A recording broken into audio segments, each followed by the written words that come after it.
안녕하세요. 사이파이 도시 디자인 결과물 분석 강의에 오신 걸 환영합니다. 이번 시간에는 제작 강의에 들어가기 앞서 저희가 배울 내용의 결과물을 보며 디자인적으로 분석하고 디자인 감각을 자극시키는 시간을 갖겠습니다. 저는 개인적으로 모션 그래퍼로서 그리고 C4D 아티스트로서 디자인 능력이 상당히 중요하다고 생각되기 때문에 이 강의를 추가했는데요. 앞으로 디자인, 구도에 관련된 내용은 지속적으로 언급을 하며 여러분들이 자연스럽게 디자인 감각을 키울 수 있도록 도와드리겠습니다. 도시 장면들을 같이 보면서 제가 어떤 생각들을 가지고 레이아웃을 구성하고 디자인했는지 한번 제 머릿속을 파헤쳐보는 시간을 갖도록 하겠습니다. 우선 설명하기에 앞서 다시 한번 집중해서 작품을 보면서 여러분들도 제가 어떤 의도로 디자인을 했는지 머릿속으로 생각해보는 시간을 갖도록 하겠습니다. 그럼 집중해서 딱 두 번만 먼저 보고 시작하도록 하겠습니다.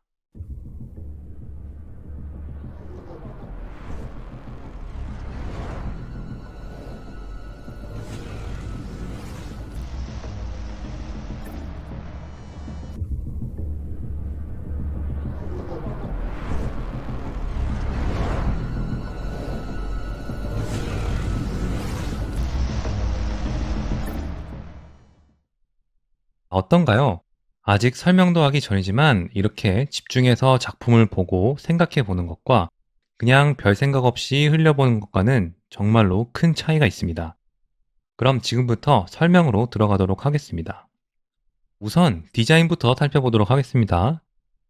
저희 작품의 메인 컨셉은 미래가 어두운 디스토피아적 사이파이였기 때문에 밝은 느낌보다는 전체적으로 이렇게 어둡고 약간 불길한 느낌이 나도록 분위기를 연출했습니다.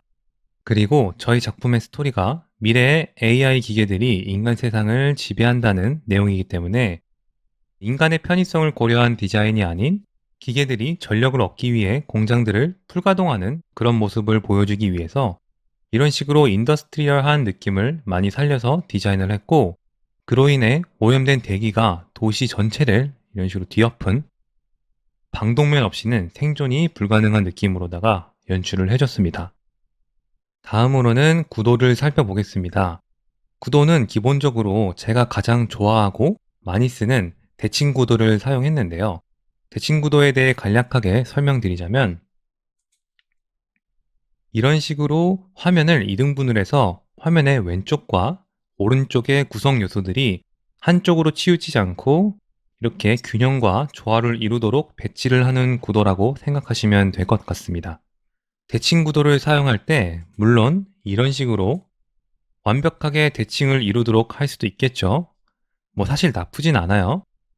이렇게 하면 굉장히 안정적으로 느껴질 수 있겠지만 동시에 양옆이 말 그대로 완전히 똑같기 때문에 특별함이 없이 너무 지루하게 느껴질 수 있습니다. 그리고 현실적으로 이렇게 완벽하게 대칭인 게 말이 안 되죠. 이러한 이유들 때문에 저는 보통 이렇게 가운데 큰 건물이나 아래에 깔린 베이스가 되는 건물 요소들을 대칭을 유지하되 이런 공장 엘리먼트와 같이 꾸며주는 역할을 하는 요소를 비대칭으로 배치를 해주는 편입니다. 하지만 막무가내로 배치를 하는 것이 아닌 양옆이 균형을 이루도록 또한 시각적으로 재미를 줄 수 있도록 레이아웃을 해줘야 합니다. 예를 들자면 이런 거예요. 여기에 큰 다리가 있으면 왼쪽에는 비슷한 크기지만 다른 형태의 이런 건물들을 넣어줘서 균형을 맞추는 겁니다. 이 왼쪽에 건물이 없고 이런 식으로 비어 있었다면 그림의 균형이 너무 오른쪽으로 쏠려서 자칫하면 모니터가 오른쪽으로 막 기울어질 것만 같은 그런 불안정한 느낌을 줄 수 있겠죠. 그럼 다른 사소한 부분들도 한번 같이 보도록 하겠습니다. 예를 들어서 이러한 라이트 같은 것들도 보시면은 오른쪽에 두 개가 있으면은 왼쪽에 하나를 넣어주고 다음에는 왼쪽에 두 개, 오른쪽에 하나 이런 식으로 완전 대칭이 되지 않도록 균형을 맞춰주는 겁니다. 대신에 여기 두 개 하나, 지금 두 개 하나, 두 개 하나 이런 식으로 교차가 돼 있잖아요. 근데 이렇게 교차가 돼 있지 않고 또 여기 두 개, 두 개, 두 개, 왼쪽에 하나하나 이런 식으로 돼 있었으면은 그런 것만으로도 굉장히 불안정해 보일 수 있겠죠, 구도가.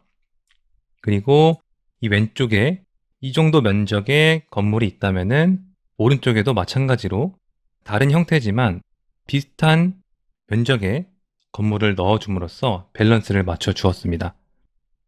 그리고 첫 장면부터도 보면은 지금은 이펙트가 들어가 있어서 잘 보이지 않지만 보시면은 여기 이렇게 원형의 큰 건물이 하나 있죠. 그러면은 오른쪽에는 비슷한 면적의 이런 건물들을 넣어주는 대신 여기에는 이렇게 큰 원이 있었다면은 여기는 작은 원 두 개를 넣어줌으로써 시각적인 재미를 주되 밸런스를 맞추는 거죠. 그리고 이런 데도 마찬가지로 보시면은 여기에 이렇게 큰 빨간색 탱크가 있다면은 왼쪽에는 작은 탱크 두 개를 넣어준다던가 하는 것들을 이제 신경을 쓰는 거예요. 실제로 지금 어두워서 잘 보이진 않지만 두 개가 다르다는 건 알 수 있겠죠. 자, 이런 식으로 밸런스를 계속 맞추려고 노력을 하다 보면은 어느새 그림이 되게 재미있게 꾸며지게 됩니다. 다음 장면들도 이렇게 보시면은 이거는 이제 보니까 약간 왼쪽으로 쏠려 있는 듯한 느낌이 들기는 합니다. 하지만 기본적으로는 이렇게 대칭 구도를 유지를 하면서 양옆에 요소들이 약간 비대칭적으로 배치가 되고 균형과 조화를 이룰 수 있도록 디자인을 해줬습니다. 하나하나 얘기를 해보자면은 여기 또 마찬가지로 오른쪽에 불빛이 두 개가 있으면은 왼쪽에 하나를 넣어준다던가 그리고 여기에 이렇게 얇고 가느다란 이런 파이프 같은 게 오른쪽에 있으니까 왼쪽에는 짧고 뭔가 또 면적이 넓은 그런 요소를 넣어주는 거죠. 만약 여기에 똑같이 이렇게 얇은 선들이 있었으면은 아마 좀 이상해 보였을 것 같아요. 여기도 마찬가지로 여기에 이런 모양의 파이프가 있다면은 오른쪽에는 좀 더 색다른 모양의 파이프를 넣어준 거죠. 마지막 장면도 마찬가지로 기본적으로는 대칭을 유지하고 있지만 이런 디테일을 꾸며주는 요소들이 비대칭적으로 배치가 되어 있습니다. 그럼 돌아와서 이번에는 애니메이션에 대해 얘기해 보도록 하겠습니다. 물론 우성님께서 이미 앞서 프리비즈 강의에서 어느 정도 설명은 해 주셨지만 저는 프리비즈 카메라를 전달받은 후 제 관점에 대해서 한번 이야기를 해보도록 하겠습니다. 사실 제가 설명했던 디자인적 요소들도 애니메이션이 들어가면 장면이 계속 바뀌기 때문에 아무래도 스틸 이미지를 디자인하는 것보다는 훨씬 더 신경 쓸 부분이 많은 건 사실입니다. 하지만 저는 개인적으로 애니메이션도 결국에는 움직임을 디자인하는 거라고 생각을 합니다. 디자인적인 감각이 받쳐져야만 애니메이션의 퀄리티가 올라가게 되더라고요. 그래서 정말 디자인을 잘하시는 분들은 애니메이션도 대부분 잘하시는 편입니다. 그럼 이제 제가 애니메이션에서 어떤 부분들을 신경 쓰면서 작업했는지 설명해 보도록 하겠습니다. 우선 이 씬의 목적은 이 도시 장면을 이런 식으로 소개하는 장면이죠. 그래서 사실 이런 식으로 이 부분부터 시작을 해도 솔직히 크게 지장은 없습니다. 하지만 여기가 작품의 첫인상을 주는 굉장히 중요한 장면인데 처음부터 이렇게 도시 전체를 먼저 보여주면 이미 결과를 알고 시작한 듯한 느낌이 들기 때문에 재미적인 요소가 떨어질 수도 있습니다. 그래서 이런 식으로 카메라가 아래를 보고 시작하면서 궁금증을 유발하고 이렇게 서서히 고개를 들면서 도시 장면을 보여주도록 구성을 했는데요. 예를 들어서 마치 쇼미더머니 같은 TV 프로그램에서 결과를 5초 뒤에 공개해 시청자들로 하여금 궁금증을 유발하는 것과 비슷하겠죠? 그럼 이 장면의 구성을 크게 두 단계로 나눠볼 수 있겠습니다. 이런 식으로 첫 번째, 도시 윗부분을 보여주며 궁금증을 유발하고 두 번째, 도시의 전경을 보여준다. 하지만 저는 이 첫 번째 단계에서 한 단계를 더 추가해 줬는데요. 바로 이 부분입니다. 여기를 보시면 이렇게 양옆에 큰 기둥과 가운데 이렇게 케이블을 배치해 둠으로써 뒷부분을 가려줬는데요.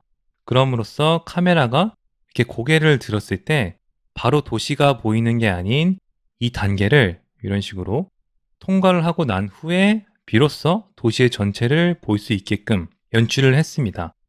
거기에 플러스로 이 단계에서 도시가 여기 보시면은 뒤에 도시가 잘 보이지 않게끔 안개 효과를 강하게 줘가지고 여기가 통과하는 순간 안개가 서서히 걷히면서 도시가 잘 보이도록 유도를 해줬습니다. 마지막으로 이런 드론들이 등장하는 타이밍이나 이런 케이블의 레이아웃들도 작품을 더 재미있게 감상할 수 있도록 시선을 유도를 했는데요. 보통 저희가 작품을 이렇게 볼 때 시선이 중앙에 머무르게 돼 있는데 이렇게 드론 하나가 왼쪽에서 등장함으로써 시선이 왼쪽으로 가게 되고 또 이렇게 사선으로 배치된 케이블로 인해서 시선이 왼쪽에서 오른쪽으로 그리고 이렇게 가면서 오른쪽에서 다시 중앙으로 돌아오게 되는 이런 시선의 흐름을 만들어 줌으로써 장면을 더 입체적으로 감상할 수 있도록 유도를 했습니다. 이런 드론이 등장하는 타이밍 역시도 처음에는 이렇게 왼쪽에서 등장을 했고 그 다음에는 오른쪽 그리고 다시 왼쪽에서 등장을 함으로써 이 화면의 밸런스를 고려해서 제작을 했는데요. 물론 드론이 오른쪽에서 이렇게 두 번이 등장하긴 하지만 처음에 등장한 이 친구가 굉장히 비중이 작고 그리고 시선에서 떨어져 있는 요소이기 때문에 오른쪽에서 이렇게 크게 들어와서 눈길을 끄는 애를 넣어줬고 그 다음에 왼쪽으로 등장하도록 유도를 했습니다. 이제 어느 정도 제 머릿속에 있던 생각들을 다 이야기한 것 같습니다. 그러면은 이번에는 제가 설명했던 내용들을 자세히 보면서 다시 한번 작품을 감상하는 시간을 갖겠습니다. 마찬가지로 두 번 보도록 하겠습니다.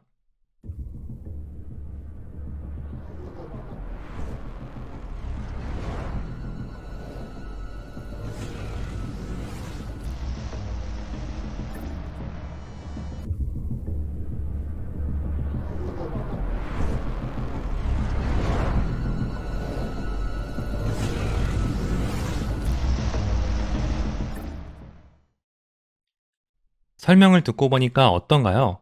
처음에는 보이지 않던 부분들이 보이면서 더 재밌게 느껴지지 않나요? 저도 가끔 다른 멋진 아티스트들의 작품을 볼 때 이런 식으로 에펙에 가져와서 분석하는 훈련을 하곤 하는데요. 그러다 보면 작품을 더 심도 있게 감상할 수 있고 그 아티스트를 더 리스펙하게 되더라고요. 그리고 이런 모션 그래픽 작품뿐만 아니라 영화나 TV 시리즈를 감상할 때도 이러한 디자인적 요소들을 생각하면서 보면 공부도 되고 작품도 더 재미있게 감상할 수 있습니다. 여러분들도 한번 이러한 시간들을 가져보면 아티스트로서 더 성장하는 데 도움이 될 거라고 생각합니다. 이번 시간에는 최종 결과물을 같이 보며 디자인적인 관점으로 분석해보는 시간을 가졌습니다. 그럼 다음으로 레퍼런스 및 계획 강의에서 뵙겠습니다. 감사합니다.